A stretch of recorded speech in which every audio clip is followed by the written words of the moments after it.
Hello everyone, so today we're going to be looking at 10 manga series that are under 20 volumes that I really enjoyed. So I did a similar video to this about a year ago, a little over a year ago I think. That was manga series that are under 10 volumes. I do have more manga titles that are under 10 volumes. I think I can make a whole nother video of that, but I decided to go ahead and talk about some that are under 20 volumes. So this video is going to be focusing on manga that are between 10 and 20 volumes. So the first manga I want to talk about is probably the most popular manga on this list, I believe, and that is Hell's Paradise. So this is a manga that is 13 volumes long. All of the volumes are released in English. All of the ones I'm going to talk about, they're completely released in English. This manga is about this guy right here. He is an assassin. He gets arrested and sent away to like this island. He's sent there with a bunch of other criminals, and they're all given the task to find an elixir of immortality. The main characters are great in this series, as well as the side characters. And also, the art is super impressive. There is a lot of body horror in this, so if you're not going to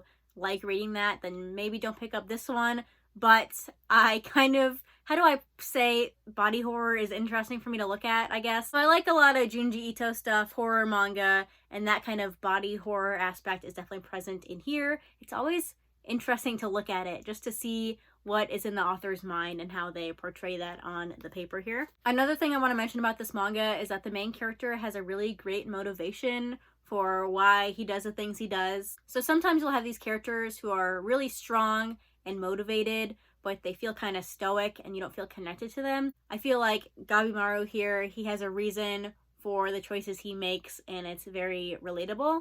But you can also mix that with a lot of the other characters in here who their motivations might not be as wholesome, I guess. So you have a good mix of characters like that. So that's my first recommendation. If you like gory, shonen, seinen, action stuff, you'll probably like this. So now let's go to something completely different. So I have Princess Jellyfish. This is released in omnibus volumes. There are 9 of these, which I think makes it 18 volumes, I believe.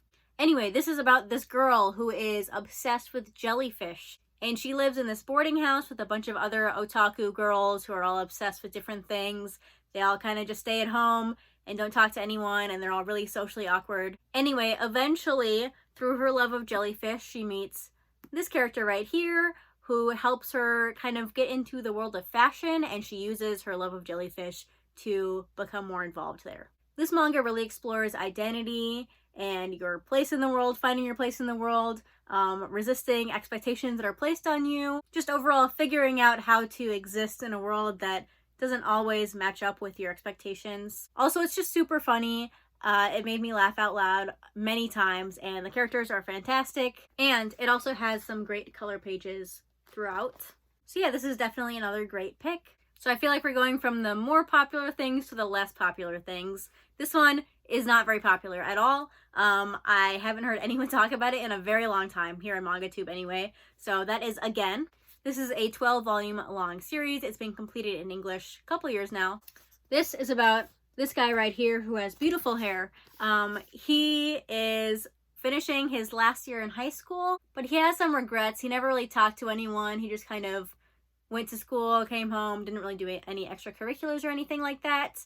However, through like this freak accident, he falls down the stairs and ends up going back in time a couple years. So he's basically able to relive high school, and he ends up joining the Owendan Club. They're basically a cheerleading club, but it's mostly for guys. So the main character has to kind of figure out why he got sent back in time, if he can change his experience in high school, if that's the purpose of being sent back in time, and just how he can improve himself. So if you like sports manga, I would give this a try. It's not entirely a sports manga. There's not really competitions, but it kind of has that element in it. It's also got some drama in it, and it's done by the creator of Yuri on Ice, or one of the co-creators. So maybe if you like that series, then read this. But I really enjoyed this. I find the main character to be one of the most relatable characters I've ever read from, in terms of main characters. And yeah, I feel like nobody talks about this manga. I'm not sure how many people own it, but I did really enjoy it when I read it, so I want to make sure I included it in this recommendation video. Next, let's go back to being popular. Ajin, Demi Human. 17 volumes. This is a great manga. This is about the main character Kei, and there are these beings called Demi Humans who are basically immortal humans, but you don't know that you're immortal until you die, and then everyone finds out that you're immortal basically. Long story short, main character realizes that he's one of these immortal beings, The government is chasing after him because they don't want these things to exist and they want to experiment on them. And the story basically goes from there. This has one of the best villains I've ever seen. I don't want to spoil anything about him. You should really just read the manga to find out, but he is a fantastic villain. And also the art in this is great. There is an anime based on this. It's like a CGI anime. Everyone hates it. The CGI isn't that bad, so I'm not sure why everyone hates the CGI in it. It's not that bad. However, the anime does change pretty much everything about this, I feel like. I tried to watch it, and a bunch of things are changed from it. It's really weird. So I would recommend the manga. The only reason I'm mentioning the CGI is because the art in here is really nice, and sometimes it looks like CGI a little bit. I can definitely tell why they chose CGI for this anime. But anyway, this is a great manga. The ending is super satisfying. I really enjoy it.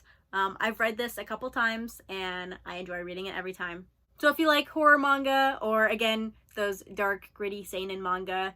Anyway, this is a great manga. Like I said, it's kind of popular, so I'm sure most people who are watching this video have read it or at least heard of it, but I would still recommend it for people who are curious. Next, I'm not sure what order we're doing these in anymore, so I have Banana Fish. This is a 19-volume long series. So this is about our main character, Ash, or I guess Eiji. They're kind of two main characters, and they meet, and Ash is involved in some really bad stuff. And they both become involved in this situation around banana fish, which is a drug that basically makes people go crazy. Anyway, so yeah, if you enjoy action manga, crime manga, mafia manga, I feel like that's a genre, you will probably enjoy this. I feel like lots of people just kind of ignore this manga or feel like they're not going to like it because it is a shoujo manga and they've heard some things about it. But this is a great action manga. Even if you only want to read it for the action, it's really good.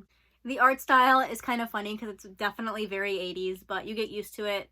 Yeah, overall, this is a really enjoyable manga. I know it's a little bit difficult to find, but I'm not sure how much Viz is reprinting this. But I just thought I'd mention it because it is one I really enjoyed and it's under 20 volumes. Next, I feel like I chose too many manga for this video. I have Descending Stories. This is a 10-volume long manga.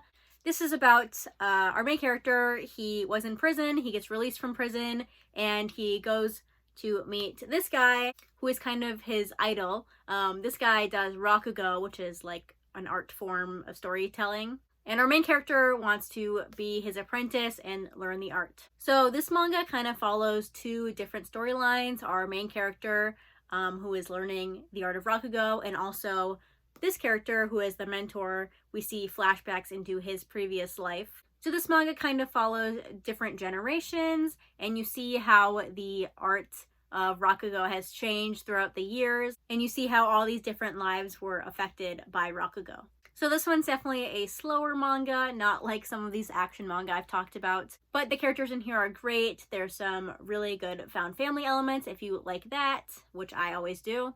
And it's also only 10 volumes, so not that much of a commitment, and it's a really good story. Next, I want to talk about another one that definitely spans generations. I haven't really gotten to talk about this yet on my channel because I just recently finished it, but I thought I'd include it in this video. This is Oku. It is 19 volumes long.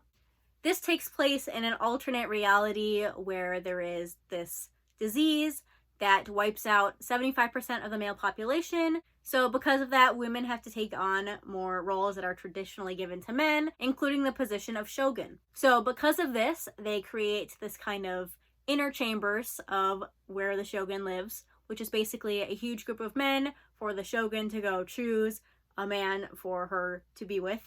So this follows over 200 years of characters, shoguns, the people in the inner chambers. Eventually, in some of the later volumes, there's a whole character map because otherwise you wouldn't be able to remember which characters are which. And this does kind of involve royalty. The position of shogun is usually passed down through heirs. So anything you can imagine that is involved in a story about royalty is included in this manga. There's a reason it says explicit content on every single volume. Anyway, this is a really interesting look into power dynamics and how those could change if something happens in the world, but also how they don't change. So it's a good exploration of that. Also, there are so many characters in this manga. I'm not even sure I could say, here's the main character of this manga. I don't think there is a main character. However, I feel like almost every single character is memorable. It is a little confusing just because there are so many storylines and timelines and things happening, but it is really well done. So if you're looking for something a little bit slower, more historical, this one is definitely something you will enjoy, but it is worth reading just for all of the interesting stories that are told in here over, like I said, hundreds of years. Okay, next, I'm really jumping all over when it comes to the genres. Next, I want to talk about Silver Spoon. This is a 15-volume long manga series, and it follows our main character, Hachiken. He goes to this agricultural school that completely defies his expectations placed on him by his parents, specifically his father. But because of this choice, he really kind of finds himself, tries to figure out what he wants to do with life. So this one, I guess I would call a coming of age manga. It's really interesting to see our main character kind of step out of his comfort zone and find something he's really passionate about. And combine that with the fact that you're learning about kind of the agricultural industry and how it is right now. So you see some pretty realistic and almost brutal depictions of what happens to animals on a farm, and also some things that happen to the families who own these farms. There are these big, really mega corporation farms that you see in here, but also like smaller family farms, and not all of those go very well, obviously. So you meet a lot of characters in here who all have different backgrounds. They all have different experience with this kind of agricultural setting. But yeah, if you like any of those manga that are kind of about discovering yourself and your passion, one I can think of, I know I've compared this to this manga before, but Blue Period. If you like Blue Period, I really think you'll enjoy this manga.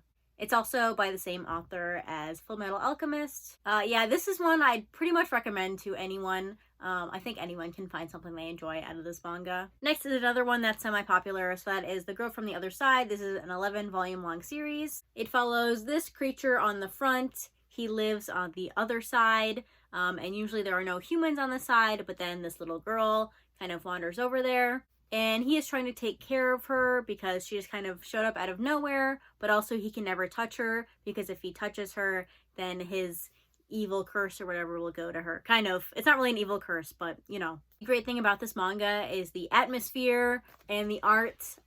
It's all kind of gloomy and dark and very much like a fairy tale. It's also kind of just a quiet story about this character taking care of this little girl and protecting her both from the evils of the other side, but also the evils of humanity. But yeah, I think there's like a deluxe edition of this releasing. I'm not sure when. I want to say it's pretty soon here. Not sure.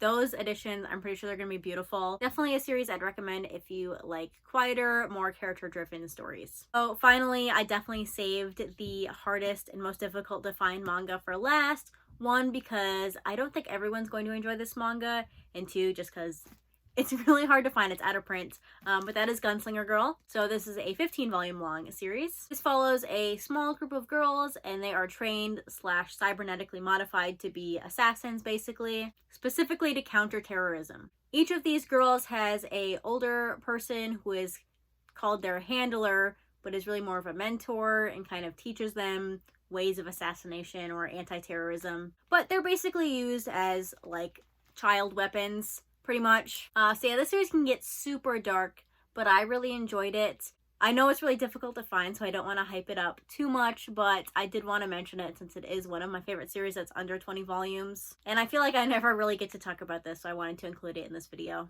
But yeah, those were all the series I wanted to talk about today. Let me know if you've read any of these and what you think of them, or if you have a favorite series that's between 10 and 20 volumes. Let me know those down in the comments below. But yeah, that's going to be everything. Thanks for watching, and I'll see you next time. Bye!